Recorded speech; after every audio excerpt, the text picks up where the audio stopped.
Now, to be clear, this is not a ranking system. This is not a rating system.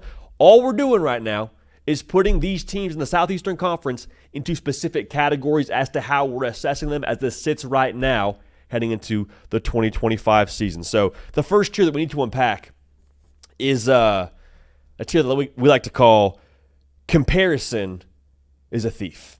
You've heard that quote, comparison is the thief of joy. That's how you feel right now, or how you should feel if you're Kentucky or you're Mississippi State. Because right now you're flipping through the preview magazines, you see everyone talking about what Ole Miss is going to be, what Tennessee is going to be, what Alabama is going to be.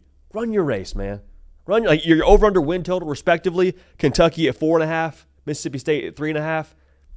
Philadelphia from Modern Family has a tremendous quote. He says, "The greatest things in life can happen to you if you just lower your expectations." This might not be the year, but if it is the year, if it is the year you go win 7 games, 8 games, make a bowl, I mean, throw a parade. Let's put expectations in the proper place, not compare ourselves, and feel better about ourselves at the end of the college football season because of that. Next tier, solid and scrappy. Tier is exactly what it sounds like. These are teams that I'm not picking to make the college football playoff, but teams that could absolutely ruin your Saturday. Just ask Alabama. In this tier, we got Missouri, Arkansas, Vanderbilt. All 3 of these teams feel like they got a guy at quarterback that could maybe make some things happen. Diego Pavia at Vanderbilt has totally changed the culture over there, along with Clark Lee. Taylor Green in Arkansas, man, people forget. Tennessee rolled in to Little Rock, or Fayetteville, I should say, because Little Rock is on the way over there.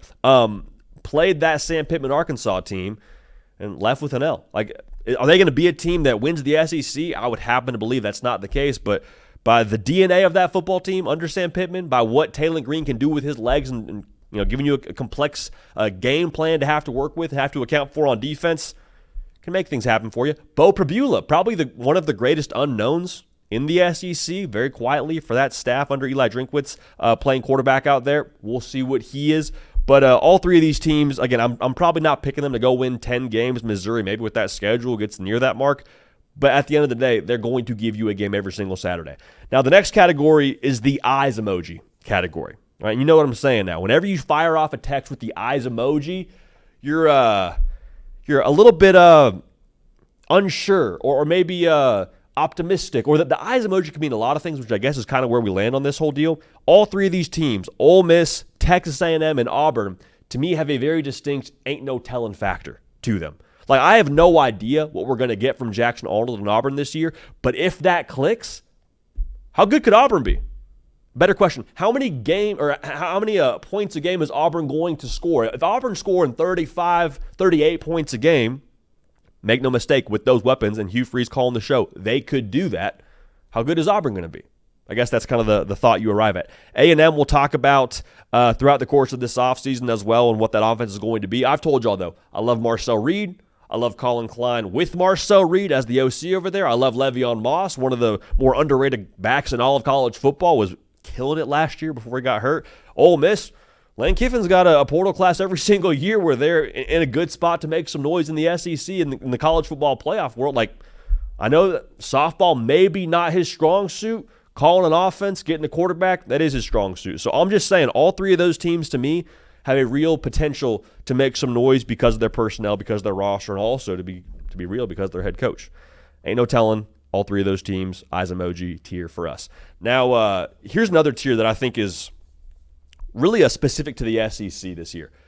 There is a number of quarterbacks in this conference that have tremendous boom factor to them, to where if they end up having a great season or to play to their potential, I should say. I mean, Oklahoma, Florida, South Carolina, they're all in the because you got a guy tier for us on this show.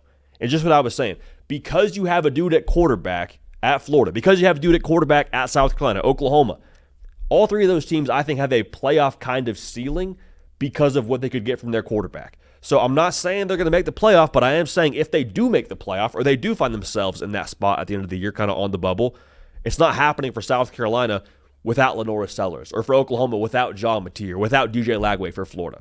Not only the quarterback, but quarterback's a pretty large part of that. Now, I've said this a couple times, but LSU to me is in a tier of their own. They're in what I call the frozen pizza tier. All right, so I'm running out of reasons, quite frankly, to not pick LSU to win the SEC. Now, this is not a ranking, but I'm just saying, like, LSU, all they have via the portal, Garrett Nussmeier, another year after he threw for 4,000 yards with no running game. Brian Kelly is a guy who's won north of 70% of his games, coached for over 20 years. Like, it's all there for LSU. Now, you got to put it together. You got to major in all of what we call the other stuff that championship teams major in.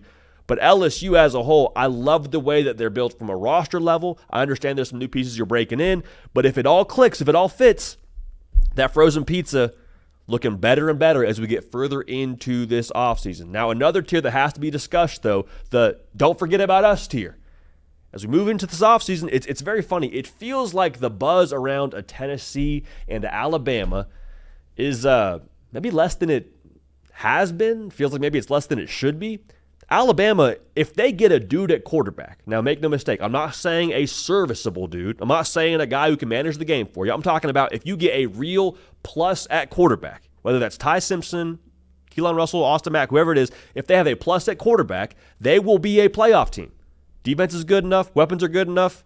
Kalen DeBoer, Ryan Grubb, I think they're good enough. Like, there's a lot there to where if the quarterback is a guy, they're going to have a chance to not just make the playoff, make a run in the playoff. And for Tennessee, they lost Nico Iamaleava, and I think that maybe muddied the water a little bit as to what they're going to be. But Josh Heupel in Tennessee and what they've built via the portal and the recruiting trail, that's still a really solid roster. Like, Nico didn't light the world on fire last year, as Tennessee fans would tell you. So don't forget about those teams. They're absolutely going to be in the mix. And then our final tier, our top tier, I suppose, if you want to be specific about this, the all-natty tier.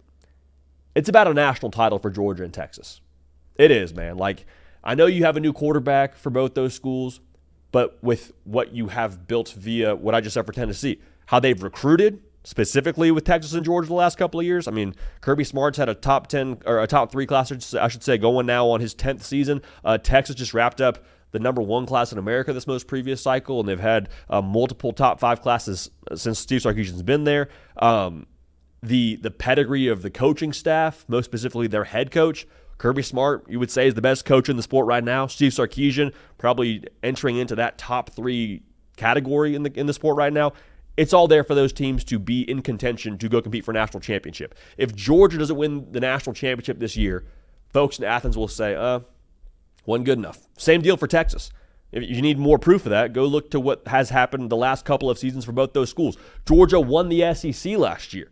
And people are asking the question today, is Georgia still Georgia? Is Kirby Smart still? Like, we're having that conversation after you just won the toughest conference in college football based on NFL draft picks from a talent perspective. So I'm excited to see what happens there, but overall, man, that's the all-natties here for me. It's national title or not, or bust, I suppose, for Texas and Georgia as it pertains to the 2025 season. So to recap it for you here, the tiers in the SEC for us, subject to change. Comparison, it's the thief of joy for Kentucky and Mississippi State. Solid and scrappy, Missouri, Vanderbilt, Arkansas. Any given Saturday, they can ruin it for you. The eyes emoji for me, A&M, Ole Miss, and Auburn. Because you got a guy at quarterback, you got a chance in Oklahoma, Florida, and South Carolina. Do not forget about Alabama and Tennessee. Frozen pizza for me is still LSU in the national championship or bust. It's all natty for Texas and Georgia here in 2025. I'm excited to reevaluate those as we get further into the season. We might have to redo this post-media days, but regardless, that's how we see the SEC right now as it pertains to the tiers.